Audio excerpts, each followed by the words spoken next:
मोक्षमार्गस्य नेतारं वेत्तारं कर्मभूभृतां ज्ञातारं विश्वतत्त्वानां वन्दे तद्गुणलब्धये। फोन में जिस प्रकार प्रीपेड पोस्टपेड होता है ना, उसी प्रकार जिनको बहुत परिग्रह मिलता है वह एक प्रकार से कर्मों का जीव के प्रति प्रलोभन का षड्यंत्र है। यदि जीव उसको भोगता है तो नरक गति में जाएगा। नरक गति का टोकन है वो। टोकन समझते हो? साई एडवांस प्रीपेड अब भी बोला ना मैंने कि एडवांस में जिनको भोगना है भोग लो, खूब नरक में जाना पड़ेगा। इसलिए बनारसी दास जी ने नरक की साई ऐसा बोला अनुकूलताओं को, परिग्रहों को। और परमात्मा प्रकाश में तो ऐसा लिखा कि पुण्येन होई विहवो, पुण्य से वैभव मिलता है, अनुकूलता है। परिग्रह की चर्चा है यहाँ पर। पुण्येन होई विहवो विहवेन मयि मयेन मयि मोहो, वैभव से फिर मोह उत्पन्न होगा। पुण्येन होई विहवो विहवेन मयेन मयि मोहो, मोहेन पुण्य पावम, और मोह से फिर पाप होता है। ता पुण्य अम्हमाहो, ऐसा पुण्य हमको बिल्कुल नहीं चाहिए। Prosperity itself is property. हमारी उन्नति ही हमारी संपत्ति है। हम आत्मा का सम्मान करें, हम आत्मा की सम्मति करें, वही सच्ची संपत्ति है। Money saved is money gained के न्याय से हम कम से कम खर्च करें, मनुष्य आयु का आश्रय होता है। और भावना तो ये रखे कि आरंभ परिग्रह का त्यागी हो जावे। बिन मांगे मोती मिले, मांगे मिले न भीख। जिनका ऐसा भाव होता है चाहिए चाहिए चाहिए के परिणाम से ऐसी जगह जाता है जहां पर मांगे मिले न भीख, है ना। मांगता रहेगा, मिलेगा कुछ नहीं वहां पर नरक में।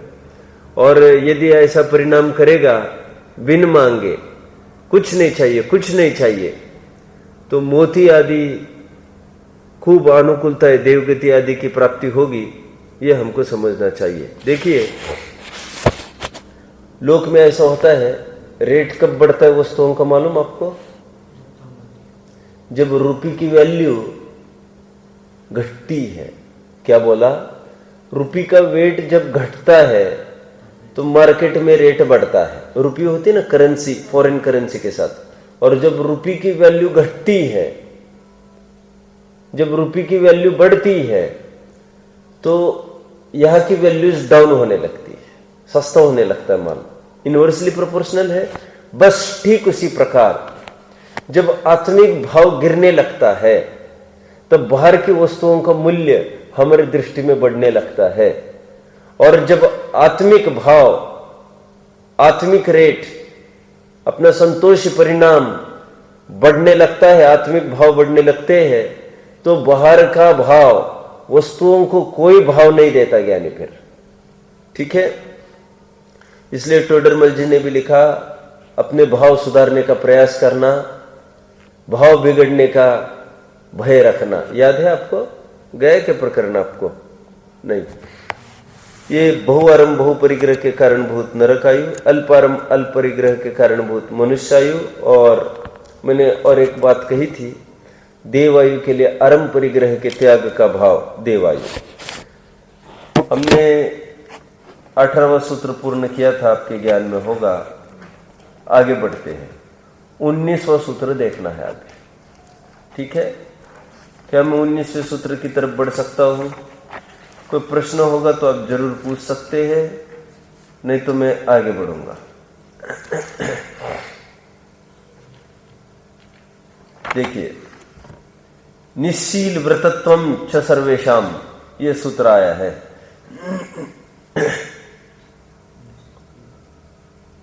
क्या इसका अर्थ होगा शाब्दिक? आप में से कोई बता पाएगा? निश्शील व्रतत्वम च सर्वेशाम, च कहकर क्या कहना चाहते हैं वैसे वे? च मतलब आयु का आश्रव। आयु के आश्रव की चर्चा चल रही है, तो कहते हैं आयु के आश्रव होंगे। इससे भी कौन कौन से आयु के?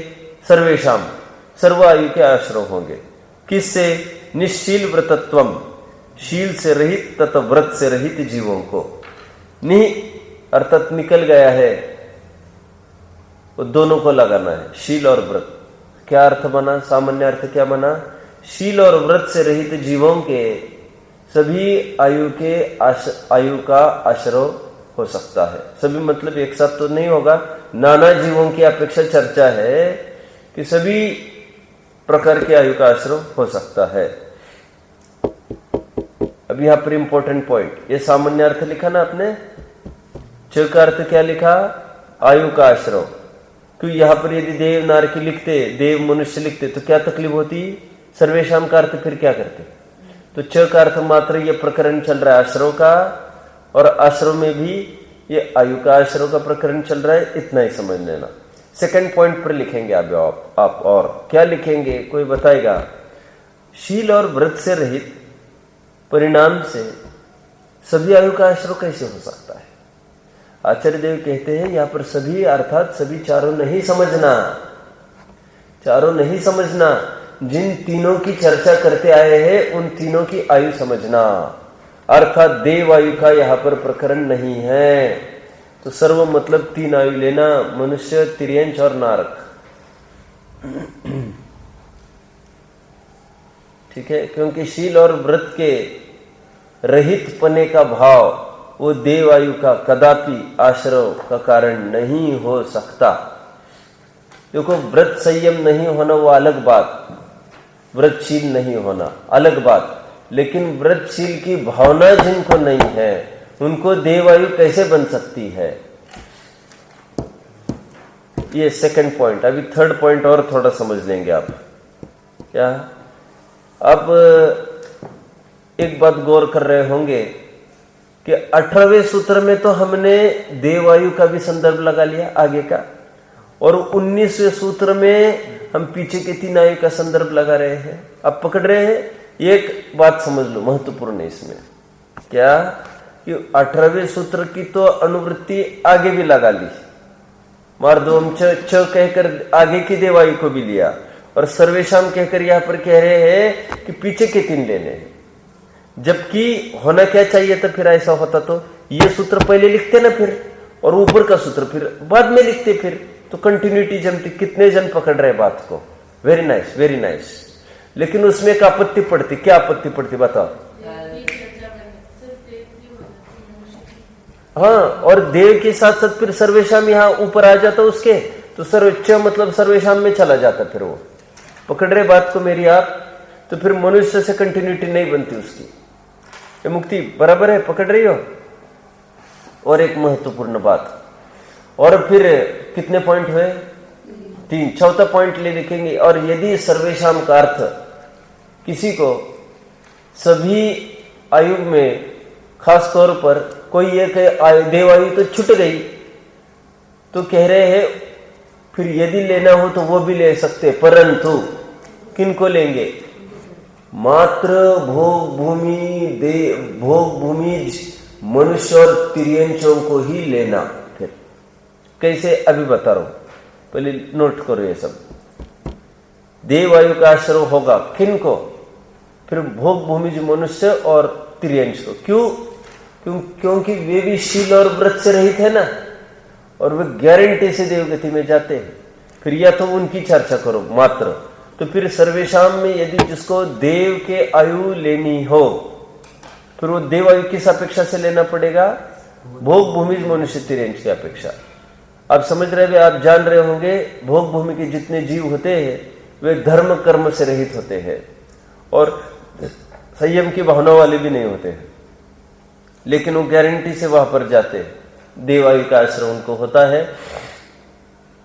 कारण उसका ये है, वे अत्यंत मंद कषायी होते हैं। मैंने आपको पहले कहा था, आपको याद होगा तो, भोग भूमि के जीव निश्चित तौर पर देवायु को प्राप्त होते हैं। इसका कारण क्या है बताएगा कोई? भोग भूमि के जीव निश्चित तौर पर देवायु को क्यों जाते होंगे? मंद कषाय से। वो तो अब भी बोला, पहले मैंने कभी हेतु दिए होंगे मंद कषाय क्यों होती है उन जीवों की। दो बातें कही थी मैंने, दो बातें। यहाँ पर दुख दो कारणों से होता है। दो कारणों से यहाँ पर दुख होता है। एक तो संयोगों का वियोग, एक सेकंड पड़ोसियों की उन्नति को देख देख कर परेशान, कंपटीशन। और वहां पर दोनों समस्या क्यों नहीं है? क्योंकि किसी का वियोग अपने सामने होता नहीं, बीमारी का काम नहीं जीवन भर। एक जमाई आई मर गए, छींक आई पुरुष को मर गए, जमाई आई महिला को मर गई। और कभी ऐसा नहीं होता कि पुत्र को देख देख कर झुर रहे, संतान को देखकर, और संतान माँ बाप को देखकर झुर रही है मरते हुए देखकर। ये तो समय भेद नहीं, जिस समय में माता पिता का मरण उसी समय में संतान को उत्पाद। ये समझ लो, माँ बाप मरने के 9 महीने पहले गर्भधारणा होती है। तो पहला कारण वहां होता नहीं, संयोग का वियोग होना नहीं तो दुख नहीं। दूसरा है ना, देख दूसरों की उन्नति को कभी न ईर्ष्या भाव करो, देख दूसरों की बढ़ती को। वहां पर इसलिए ईर्ष्या होने का कोई काम नहीं होता क्योंकि उनको इतना है, तो तेरे को क्या दिक्कत है, तुम भी जाके मांगो। भोग भूमि में तो ये है, कल्पवृक्ष में जाकर तुम, उसने 50 गाड़ी मांगी, तुम 500 मांगो, लेकिन फिर भी कल्प आता है अपन 500 मांगे 5000 मांगेगा, लेकिन वो 5000 मांगेगा, अपन 5 लाख मांग सकते हैं। तो वहां पर ईर्ष्या का कोई काम नहीं होता। यहाँ पर ग्राहक एक और दुकानदार दो, तो ये खींचता है कि मैं खींचता हूं। यहाँ पर, वहां पर तो क्या व्यवस्था है, दोनों ले लो, जिनको जितना चाहिए उतना ले लो। और समस्या ये है, वहां पर वैकृिक रचना है, अंतर्मुहूर्त में सब विला जाने वाली है। तो रख कर करोगे क्या? और फिर जब चाहिए मिल जाएगा तो स्टोरेज का भी भाव किसका आएगा? आप पकड़ रहे मेरी बात को। यहां पर स्टोरेज का भाव क्यों उत्पन्न होता है, संग्रह का भाव? क्योंकि यहां पर शाश्वती नहीं है, वो कितने काल तक बना रहेगा। और वहां पर जब चाहे यहीं पर लगा है वो पेड़ कल्पवृक्ष, जब चाहे मांग लेना। तो स्टोरेज कौन करेगा उसके लिए? यहाँ पर कोई प्राकृतिक कैलेमिटी नहीं आनी, अकल नहीं आना, रेट घटने बढ़ने नहीं, महंगाई नहीं बढ़नी, सीधा जाकर मांगना है। तो परिग्रह काय के लिए कोई जोड़ेगा और काय के लिए ईर्ष्या करेगा किसी के प्रति? सबको इतना इतना है बस। इसके कारण भी उनकी तीव्र कषाय नहीं रहती, मंद कषाय होती है। इन दोनों कारणों से मंद कषाय होने के कारण वे देवायु को ही प्राप्त होते हैं। सर्वेशाम का अपने कितने बिंदु हो गए कुल? 4। Very nice. आप कहो तो फिर मैं आगे बढ़ सकता हूं। मतलब कितनी तरकीब से उन्होंने सर्वेशाम का अर्थ एक तो 3 आयु किया, और एक जगह फिर देवायु करना हो तो फिर भोग भूमि वाले जीव लिए ओनली। तो वे तो वैसे नहीं कर सकते, उनका नियोग है, वे तो करना ही नहीं है उनको। उस रूप से उन्होंने उनको भी ले लिया। आगे का सूत्र देखना, 20वां सूत्र। उसे एक प्रकार से 20वां सूत्र हमने देख लिया था, आपको याद होगा। कहां पर देखा था ये? कहां पर देखा था 20वां सूत्र? सातावेदनी के आश्रय के कारणों में क्या लिया था? वहां पर क्या शब्द आया था? सराग संयम आदि, ऐसा लिया था? नहीं, ऐसा ही शब्द था ना, शौचमिति आदि आदि। तो सराग संयम आदि में ये पूरा सूत्र मैंने कहा था 20वें सूत्र से अनुवृत्ति ले लेना। आप पकड़ रहे हैं सब मेरी बात को? तो ये सूत्र हमने तब भी दिया था, और मैंने कहा था वे ही कारण, वे ही भाव सातवेदनी के आश्रम में कारण, वे ही भाव देवायु के आश्रम में कारण। ऐसा कैसे? तो मैंने ये कहा था क्योंकि एक शुभ भाव करेगा तो उससे घाती कर्म की सभी प्रशस्त प्रकृति तो बंधेगी ही बंधेगी। शुभ भाव करेगा। अभी आप पढ़ रहे होंगे मोक्ष मार्ग प्रकाशक क्या पेज आया आपका? 3रा अधिकार आ गया, 2रा ही चल रहा है। उसमें स्थिति अनुभाग प्रदेश प्रकृति की चर्चा आ रही है, योग से प्रकृति प्रदेश बंद आदि नहीं आ रही। उसमें आ रही शुभ भाव यदि करोगे आप, सुनो, शुभ भाव करोगे और तीव्र अनुभाग उसका होगा तो आपको पुण्य प्रकृतियां बंदी की उसका तीव्र अनुभाग होगा। पाप प्रकृतियां बंदी होगी उसका अनुभाग डाउन होता जाएगा। और यदि शुभ आयु होगी तो उसकी स्थिति बढ़ती जाएगी, पकड़ रहे हैं आप सब। और यदि खराब आयु बंदी होगी तो उसकी स्थिति घटती जाएगी, फिर ऐसा है नियम। अब देखो यहां पर कितनी बातें बता रहे हैं। देवायु के आश्रय के कारणों में सराग संयम, संयमा संयम, अकाम निर्जरा, बाल तपासी, सबके अर्थ हमने देखे थे। सराग संयम का क्या अर्थ लिया था? गुणस्थान छठवा, याद आ रहा है? महाव्रतांगीकार, आरंभ परिग्रह के त्याग का भाव, सराग संयम। संयमा संयम पांचवा गुणस्थान, वेरी नाइस, परिमाण करने का भाव। देवायु के आश्रय के कारणों में अपने टेबल में भी गिना है 5 का वे बातें, जिसमें नीचे की 2 परिमाण और सकल परिग्रह आरंभ का त्याग, वो दोनों देवायु के आश्रय के कारण बताए थे। फिर अकाम निर्जरा, देवायु, अकाम निर्जरा गुणस्थान बताइए। अकाम निर्जरा में तो कोई भी गुणस्थान हो सकता है, कोई भी गुणस्थान वाला अकाम निर्जरा कर सकता है। सम्यक दृष्टि न वांछित होते हुए भी प्रतिकूलता आ जाए तो उसमें धैर्य से उसको सामना कर लेता है, उसको तो होगी ही। लेकिन अज्ञानी की भी अकाम निर्जरा होती है। मैंने उस दिन उदाहरण दिए थे ट्रेन आदि के। और बाल तप, ये तो प्योरली फर्स्ट गुणस्थान वाले। बाल ये शब्द ही मिथ्यात्व की तरफ संकेत करता है, बाल तप। इसमें परमहंस वाले, मुस्लिम, ये सब जितने भी रोजा करते हैं, जितने भी व्रत तप करते हैं, ये सब इसमें चला जाएगा। पंचाग्नि तप तपने वाले बाल तप के अंतर्गत चला जाएगा। अकाम निर्जरा में और थोड़ा कुछ नोट करना है, फिर आगे का सूत्र बढ़ेंगे। कुछ 2-3 महत्वपूर्ण पॉइंट बोलूं मैं पहले। देखिए, मोक्ष मार्ग प्रकाशक है किसी के पास? यहां पर पीछे होगा तो मोक्ष मार्ग प्रकाशक उठाना, तो कुछ प्रकरण पढ़ेंगे। यहां नहीं होगा क्या? नहीं होगा। अच्छा, फिर वहां पर निमित्तोपादान चिट्ठी बनारसी दास जी ने लिखी है। उस निमित्त एकाद है क्या? देखो, एकाद तो होना चाहिए वैसे, मुझे मैं पढ़ के दिखाता फिर आपको। यहां नहीं है ना? वहां पर यह दिया है निमित्तोपादान चिट्ठी में बनारसी दास जी ने कि कोई ऐसा विचार करे, ये बीवी बच्चे अपने कोई नहीं है, प्रत्यक्ष जुदे है। निमित्तोपादान चिट्ठी किसने पढ़ी है? नहीं पढ़ी निमित्तोपादान चिट्ठी। उसमें ऐसा विचार करे, निर्णय करे, भले अनुभूति नहीं करे, उसमें भी अकाम निर्जरा कही। प्रॉपर निर्णय होना चाहिए। देखिए, मैं पढ़ के दिखाता हूं आपको।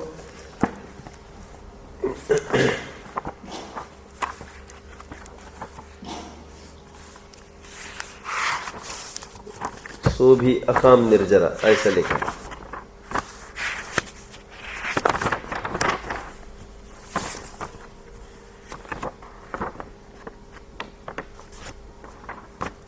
हाँ, इसका पेज है 356 57।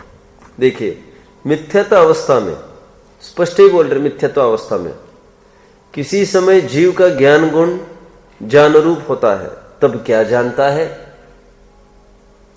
ज्ञान गुण ज्ञान रूप होता है मतलब उसको उपदेश मिला किसी का, तब क्या जानता है? ऐसा जानता है कि लक्ष्मी, पुत्र, कलत्र इत्यादि मुझसे न्यारे हैं, प्रत्यक्ष प्रमाण, मैं मरूंगा, ये यहां ही रहेंगे, ऐसा जानता है। अथवा ये जाएंगे, मैं रहूंगा, किसी काल इनसे मेरा एक दिन वियोग है, ऐसा जानपना मिथ्या दृष्टि को होता है।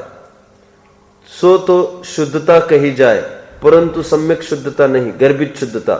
जब वस्तु का स्वरूप जाने तब सम्यक शुद्धता वह ग्रंथि भेद के बिना नहीं होती, परंतु गर्भित शुद्धता सो भी अकाम निर्जरा। समझ में आता है किसके पीछे पड़ा? अकाम निर्जरा मतलब कोई ऐसा ही नहीं है कि आप मौन से भोजन कर रहे हो और जो भी आपके थाली में परोसा गया अपने बिना मीन मेक के बराबर भोजन कर ले, उफ तक नहीं की। ये तो है ही अकाम निर्जरा। क्या अकाम निर्जरा? कुछ भी वांछा नहीं करना, मौन से भोजन करना, जैसा मिला सो मिला। नमक चाहिए, घी चाहिए, बोलना नहीं बीच में, तो भी अकाम निर्जरा। लेकिन ये कह रहे हो क्रियाकांड की छोड़ो, तत्व ज्ञान भी कोई ऐसा करता है, उसके भी अकाम निर्जरा होती है। ये मैंने आपको पढ़ के दिखाया, ठीक है। तो तत्व निर्णय करने के कारण भी ये अकाम निर्जरा होती है, और अकाम निर्जरा करने से देवायु का आश्रय होता है। 6 ढाले की लाइन बोलेंगे। कभी अकाम निर्जरा करे भवन त्रिक में सुरतन धरे, है ना। इसे चाह दामानंद नहीं, वो तो वहां पर जाने की बात है। ठीक है, अभी थोड़ी इसी में क्या करना है आपको, कुछ पॉइंट्स लिखने हैं आपको। इसमें यह है कि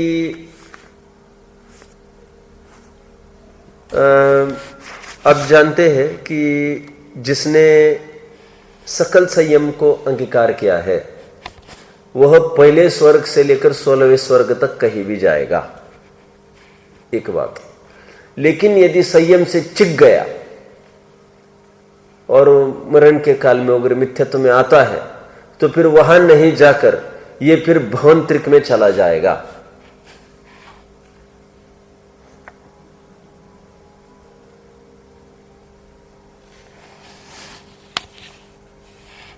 और एक बात ये लिखनी है कि जिनको देवायु का बंध होता है उन्हीं को व्रत संयम का भाव होता है।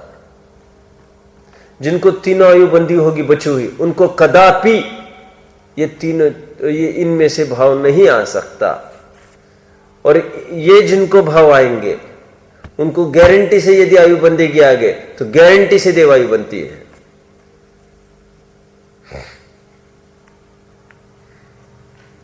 इसका मतलब सीधा ये हुआ, जीवन में कोई भी यम नियम संयम से रहता है, सम्यक तो हो ना हो, मंद कषायवश भी यदि वो पालन करता है भली भांति, 100% उसकी देवायु पक्की है, पक्की। जैसे ब्रह्मचर्य से कोई रहता हो और बिल्कुल छल कपट से नहीं, अच्छा निरतिचार से पालन करेगा, 8 मूल गुण भी चाहिए उसके पास, 100% हो जाएगा, देवायु की प्राप्ति उसको होगी। समझ में आता है आपको? तो कोई भी वो बराबर अनव्रत पालन करता है, अनुव्रत हो महाव्रत हो, अनुव्रत आजीवन पालन करता है निष्प्रभाव से, दिखावट के लिए नहीं, 100% उसकी देवायु पक्की है। ठीक है, अभी इसी में आपको थोड़ी बातें समझना है। आचार्य ने और थोड़ा विस्तार ऐसा किया है कि सौधर्म आदि की आयु कैसे बनती है, सौधर्म क्यों बनता है, उसकी अपन थोड़ी देखते हैं। सौधर्म स्वर्ग में क्यों जाता है? सौधर्म ईशान सानत कुमार महेंद्र ऐसे 16 स्वर्ग है ना, तो सौधर्म में क्यों जाता है?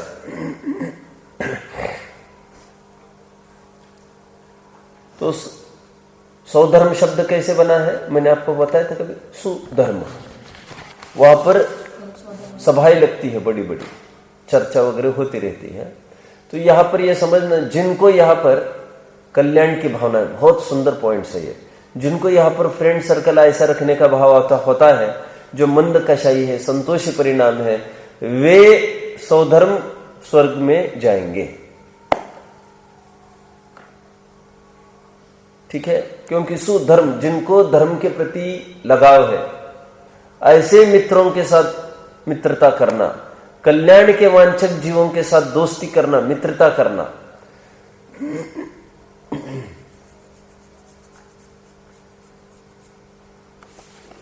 कितने कारण हो गए सौधर्म के? एक कारण हुआ क्या? एक कारण हुआ ना। सेकंड, जिनायतन की सेवा करने का भाव। जिनायतन मतलब मंदिर, गुरु सेवा, साधर्मी बंधु व्रती पुरुष की सेवा करने का भाव।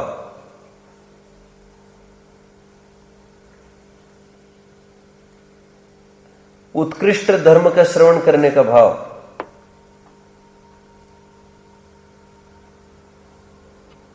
वह सब सौधर्म के स्तर की आयु का आश्रय का कारण बनता है।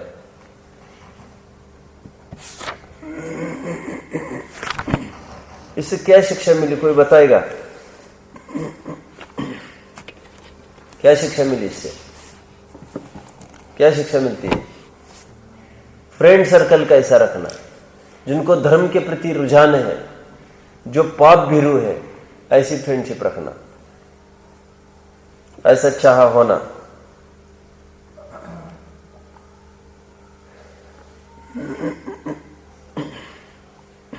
स्वगौरव दर्शन।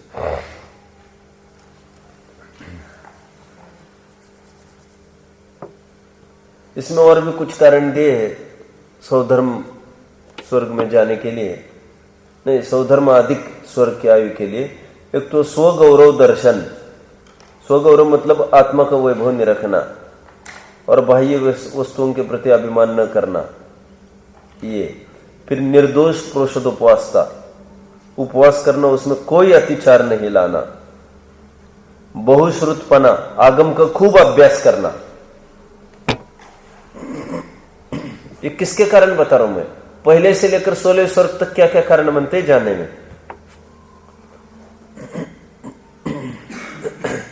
आगम परता, तत्व का चिंतन करना। आगम परता, कषाय का निग्रह,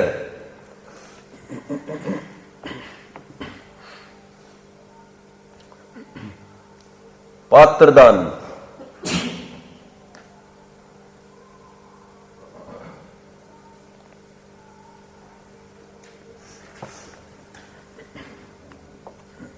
सत्पात्र दान लिखो, सत्पात्र दान। और मरण समय समाधि मरण की भावना, ये सब देवायु ही नहीं, बोलो स्वर्ग वाली देवायु मिलेगी।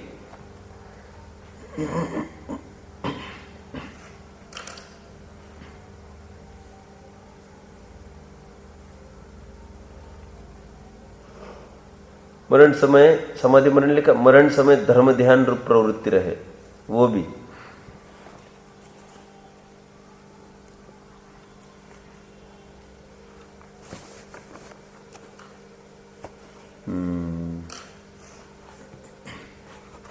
अनुवृत्ति 16वें स्वर्ग तक जा सकता है, उसके ऊपर नहीं, ये तो आप जानते ही होंगे, जानते ही होंगे ना। अनुवृत्ति 16वें स्वर्ग के ऊपर नहीं जा सकता। 16वें स्वर्ग के ऊपर नवग्रह का अनुधीश में मात्र मुनिलिंग वाला ही जा सकता है।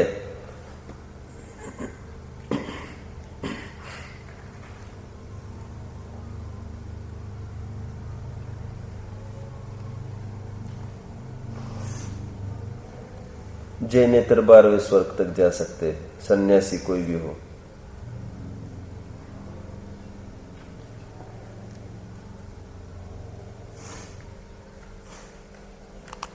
अभी भवन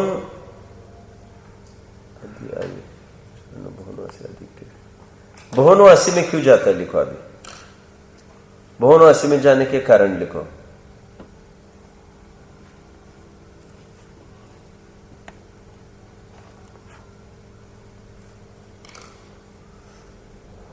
एक तो सम्यक दर्शन की विराधना से, पहले सम्यक तो फिर च्युत हो गया, संयम था फिर च्युत हो गया, ऐसा।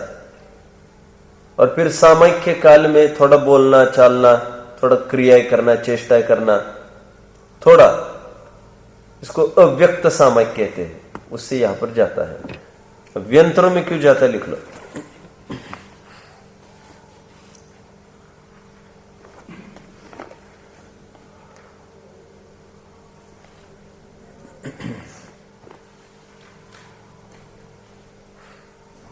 व्यंतर में क्यों जाएगा,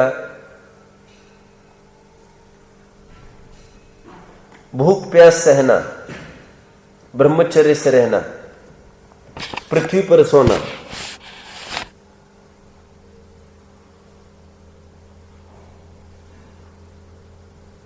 शरीर पर मल धारण करना। मल धारण करना मतलब कितना भी मैल चिपका हो उसको निकालने का भाव नहीं होना। अत्यंत मंद कषाय, कहने की बात यह है, वो देवायु में ही जाएगा, उसमें भी अंतर बनेगा।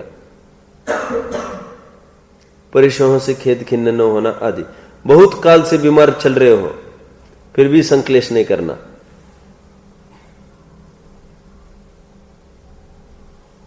धर्म बुद्धि से अग्नि प्रवेश करना,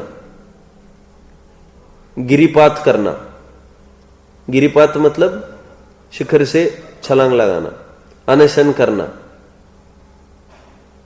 और इन्हीं को धर्म मानना। ये कुतपी, कुतप कहना चाहिए, नहीं कुतप तो अलग। नहीं, कुतपी व्यंतर उत्पन्न होते हैं, ठीक है, ये ऐसे कुतपी व्यंतर उत्पन्न होते हैं। चलते हैं अभी आगे।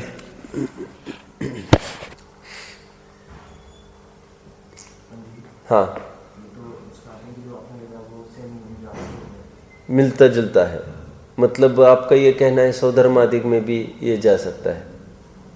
हाँ, ऐसा तो लग रहा है, लेकिन अलग अलग ऐसे दिया है आचार्य ने।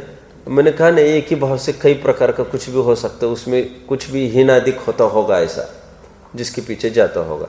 थोड़े परिणाम ढीले रहते होंगे व्यंतर वालों के, तब तो वे भी करते हैं, ये भी करते हैं, जाते वैमानिक में भी जा सकता है, व्यंतर आदि में भी जा सकता है।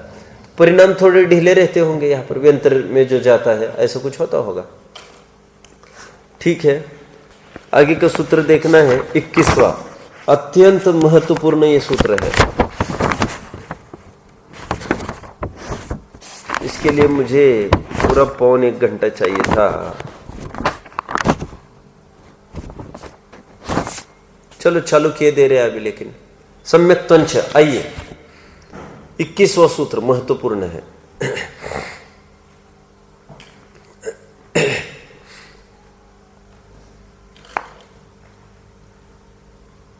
चलना है सबको, हो गए अभी। सम्यक त्वंच, च किसका सूचक है? अब बताओ, यहां पर बताओ मुक्ति बेटा, च किसका सूचक है? हाँ। सर्वेशाम का यहां पर क्या है? अभी सर्वेशाम तो और पूर्व का सूत्र था, अभी तो इसके पहले 20वां सूत्र, चलो उसको पढ़ो ना। देवायु के आश्रय का कारण 100%, और सम्यक त्वंच तो सर्वेशाम के लिए हो ही नहीं सकता।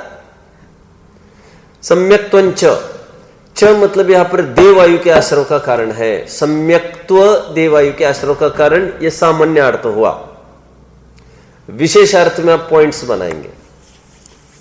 क्या पॉइंट बनेगा इसका?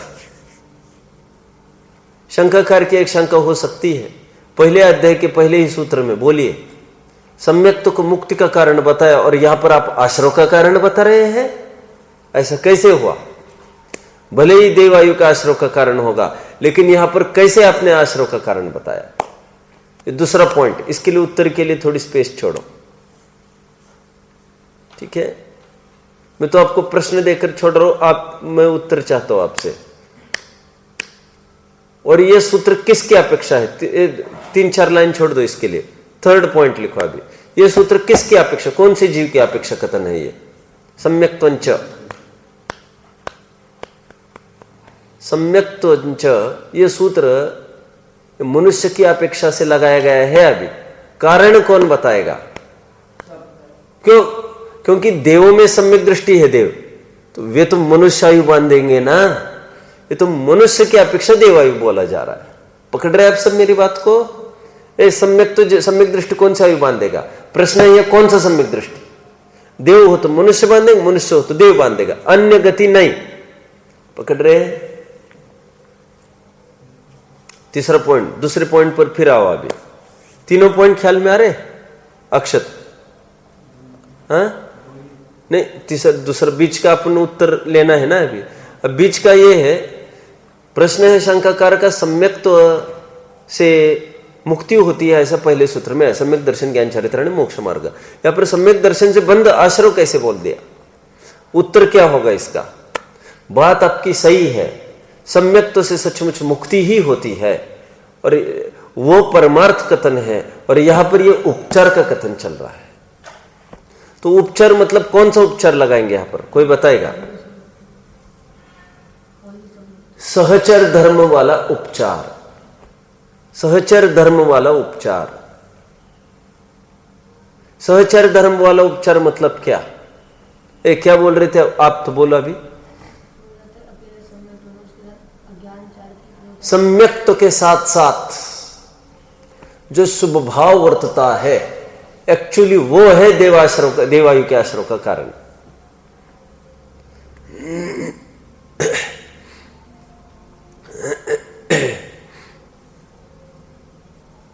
और यहां पर क्या रहे हैं?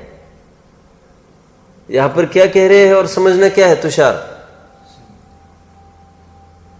कह क्या रहे हैं, समझना क्या है? बताओ, बोलो। तो यह प्रश्न यही है कि सम्यक तो मुक्ति का कार्य है, तो देह में कैसे जा रहा है?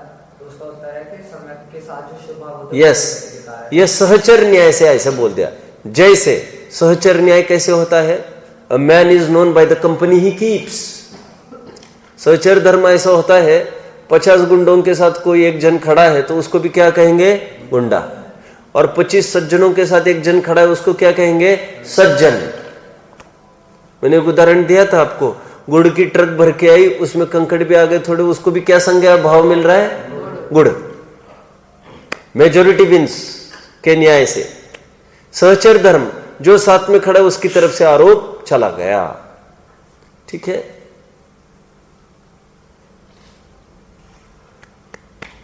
वो पंडित जी के यहां चला जाना, कोई सामान भेजना था, पंडित जी के यहां थोड़ी जाना है, वो तो पंडित जी की लड़की को जाना है। लेकिन पंडित जी की लड़की को अलग से कैसे पहचान होगी उसकी? वो पंडित जी का नाम ऊपर डाल दे, पंडित जी के यहां। आप समझे? सहचर धर्म। ऐसे सहचर धर्म का कहीं प्रयोग और जिनवानी में हुआ है, इसकी थोड़ी मीमांसा करनी। अभी ये प्रकरण है थोड़ा बड़ा। क्या बोला मैंने? सहचर धर्म की और कहा चर्चा आई है। जैसे फॉर एग्जाम्पल, अभी मैं क्या कह रहा हूं? सम्यक्तों के साथ जो शुभ भाव है उसको आश्रव का कारण गिनाया। कहीं ऐसा भी हो सकता है कि शुभ भाव को भी फिर मुक्ति का कारण बताए। कितने जन को मेरा प्रश्न समझ में आया? यदि सम्यक्तों को बंध का कारण बता रहे सहचर से, तो शुभ भाव को भी मुक्ति का कारण बताया, ऐसा भी कहीं होगा? होता है। उपचार के कथन ऐसे खूब चलते हैं। तो ये भी एक पॉइंट लिख लेना मजबूत इसमें, कि जिस प्रकार सम्यक तो मुक्ति का कारण होते हुए भी उसके साथ रहने वाले शुभ भाव से आश्रय होता है, तो उसका आरोपण सम्यक्त्व में कर दिया इन्होंने। एक पॉइंट ये। अब दूसरा पॉइंट, शुभ भाव वैसे आश्रय का कारण है, ऐसा होते हुए भी, बात को पूरी करो, मुक्ति बात को पूरा करो, उसके साथ रहने वाला जो सम्यक्त्व है, मुक्ति का कारण तो वो था, लेकिन ऐसा होते हुए भी वो शुभ भाव को मुक्ति का कारण कहना, परमार्थ से वो शुभ भाव मुक्ति का कारण नहीं, परमार्थ से साथ में रहने वाला सम्यक्त्व मुक्ति का कारण। किस प्रकार? जिस प्रकार यहां पर हमने देखा, परमार्थ से सम्यक्त्व आश्रय का कारण नहीं, उसके साथ रहने वाले शुभ भाव आश्रय का कारण है। पकड़ रहे आप लोग? कहां पर आता है शुभ भाव मोक्ष का कारण? बहुत जगह। चारित्रम खलु धम्मो, चारित्र धर्म। और चारित्र ये 13 प्रकार का चारित्र, 5 समिति, 5 महाव्रत और 3 गुप्ती। तो आ गए ना, शुभ भाव को धर्म बोल दिया इन्होंने। शुभ भाव को धर्म कहना उपचार। ठीक, और कई प्रकरण बोल सकते हैं। शुभ क्रियाओं को भी ऐसा ले सकते हैं हम, मुक्ति के कारण में लिया है कहीं सहचर धर्म के रूप में, शुभ भाव को लिया, शरीर की क्रिया को ले सकते हैं। कहां पर लिया? अभी वैसे 13 प्रकार का चरित्र हम शरीर की क्रिया के रूप में भी लगा सकते हैं। और अनशा नामोदर्य को निर्जरा का कारण लेना, और निर्जरा मुक्ति का कारण है, तो वो भी सहचर में चला जाएगा। परमार से किसी का उपवास वो निर्जरा का कारण नहीं है, लेकिन वो उपवास के साथ साथ जो अंदर में इच्छा का निरोध है, परमार से वो निर्जरा का हेतु है, लेकिन उसके साथ साथ चल रहा नहीं है उपवास, इसलिए साथ साथ सहचर धर्म के कारण आरोपण पड़ गया। आप पकड़ रहे मेरी बात को? ये एकदम कॉन्ट्राडिक्टरी जैसे बात हो गई है। ये दोनों महत्वपूर्ण है था ये जानना आपको। और एक महत्वपूर्ण बात, तीसरा बिंदु और लिख लो इसमें। ये 2 बिंदु लिखे ना एक दूसरों के कॉन्ट्रास्ट जैसे। कितने जन बात को समझ रहे मेरी? भी हाथ ऊपर करें। अब तीसरा बिंदु और लिख लेना आपको। समय सार में सर्वविशुद्ध ज्ञान अधिकार में एक प्रकरण आया, ज्ञान बंध का कारण, ऐसा भी आया। पहला बिंदु कौन सा देखा हमने? सम्यक तो वो बंध का कारण, ये उपचार का कथन। दूसरा बिंदु कौन सा देखा? शुभ भाव वो मोक्ष का कारण, ये उपचार का कथन। अभी तीसरा क्या देख रहे हैं? ज्ञान बंध का कारण।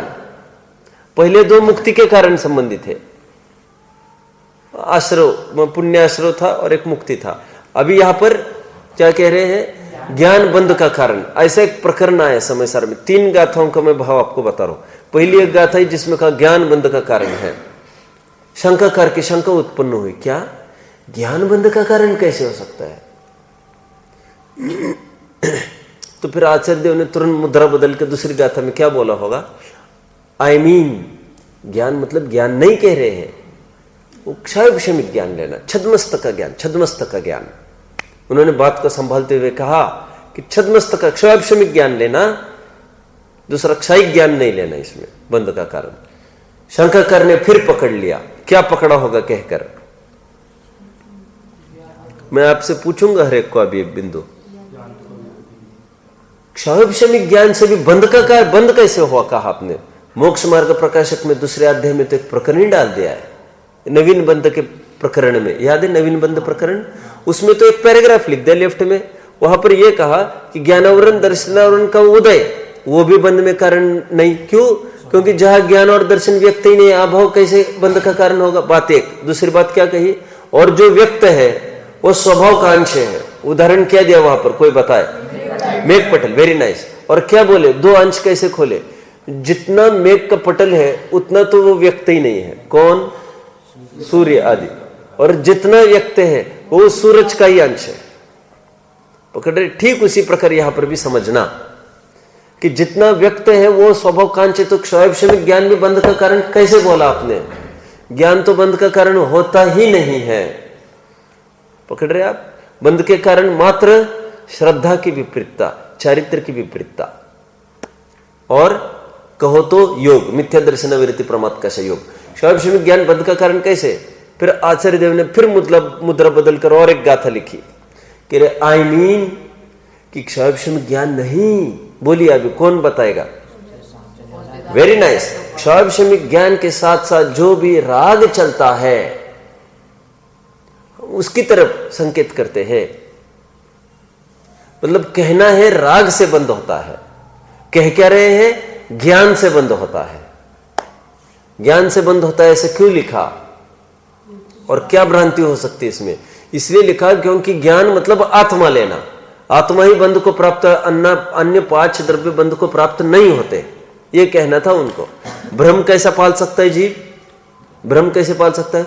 ओ जानो मत, जानो मत, बंद होगा, बंद होगा, जानो मत, जानने से बंद होता है। अरे भाई ये सहचर धर्म की तरफ से बोल दिया, और ये सहचर धर्म भी कहां पर लगेगा? छद्मस्त अवस्था में मात्र। सर्वज्ञ अवस्था में तो वो भी नहीं बोल रहे। समझ में आता है?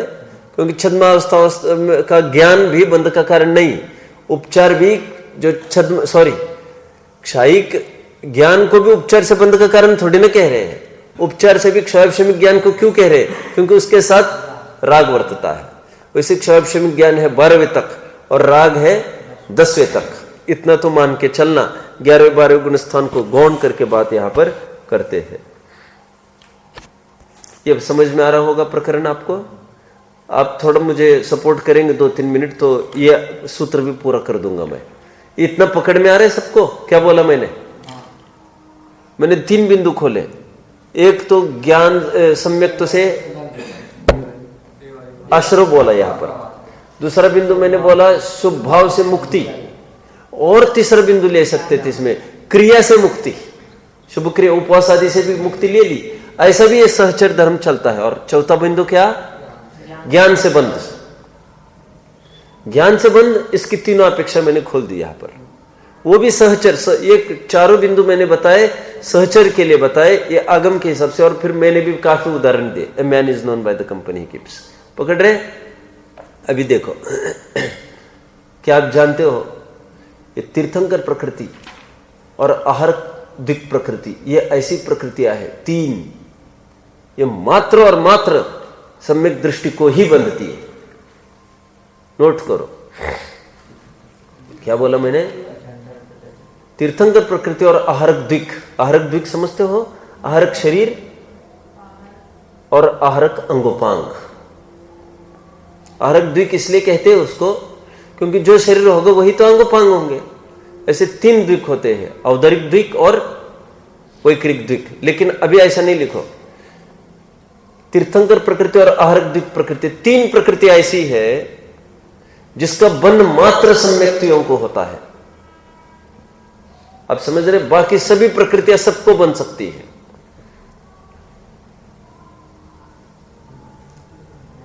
इसलिए ज्ञानी को बंद होता है कि नहीं होता है? समय सार में लिखा ज्ञानी को बंद नहीं होता। तो उनको इतना सा ही प्रश्न है हमारा, तीर्थंकर प्रकृति किसको बनती है? आहरक द्विक प्रकृति किसको बनती है? भैया ज्ञानी को जो निर्बंध कहा वो अनंत अनुबंधी नहीं है, उस उतनी अपेक्षा से निर्बंधता है। अप्रत्यक्षण और प्रत्यक्षण और जितना है संजोलन उसकी अपेक्षा से बराबर बंद चल रहा है तीर्थंकर प्रकृति और आहरक द्वीप का। तीर्थंकर और आहरक द्वीप में कुछ आप टेबल बनाएंगे, एक तरफ तीर्थंकर प्रकृति एक तरफ आहरक द्वीप लिखो जल्दी। तीर्थंकर प्रकृति में लिखेंगे यह चौथे गुणस्थान से बनना चालू हो सकती है, चौथे से सातवें तक बंधना चालू हो सकती है। चालू को अंडरलाइन करो, चौथे से लेकर सातवें तक बंधना चालू हो सकती है। और लिखो आठवें गुणस्थान के छठवें भाग तक बंधती है। ये तीर्थंकर प्रकृति में लिख रहे होंगे आप लोग सब।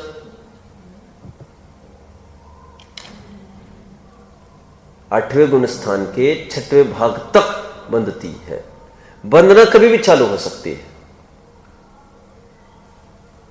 कभी भी, मतलब श्रेणी को चौथे में चालू हो गई बंधना। कहां तक चलेगा बंदिए?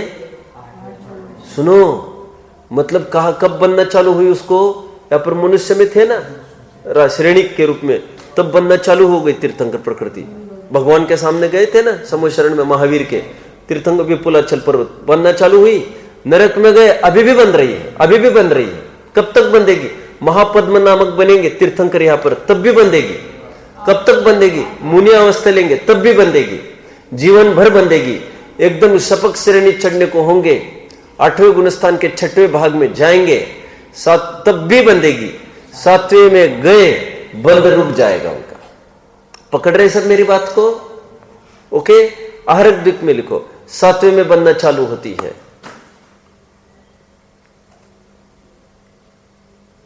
और आठवें गुणस्थान के छठवें भाग तक बंधती रहती है। समानता है एक प्रकार से। आठवें गुणस्थान के छठवें भाग तक बंधना इसका चलता रहता है और सातवें गुणस्थान में बंधना चालू होता है इसका। इसमें ऑप्शन नहीं पड़ेगा, कुछ ऑप्शन नहीं पड़ेगा। मतलब मैं अर्थ खोलता हूं, सेकंड पॉइंट लिखो। तीर्थंकर प्रकृति इसलिए श्रावक मुनि दोनों को, श्रावक मतलब चौथे गुणस्थानवर्ती भी को भी बन सकती है श्रावक मुनि, और आहरक द्वीप मात्र मुनि को ही बनती है।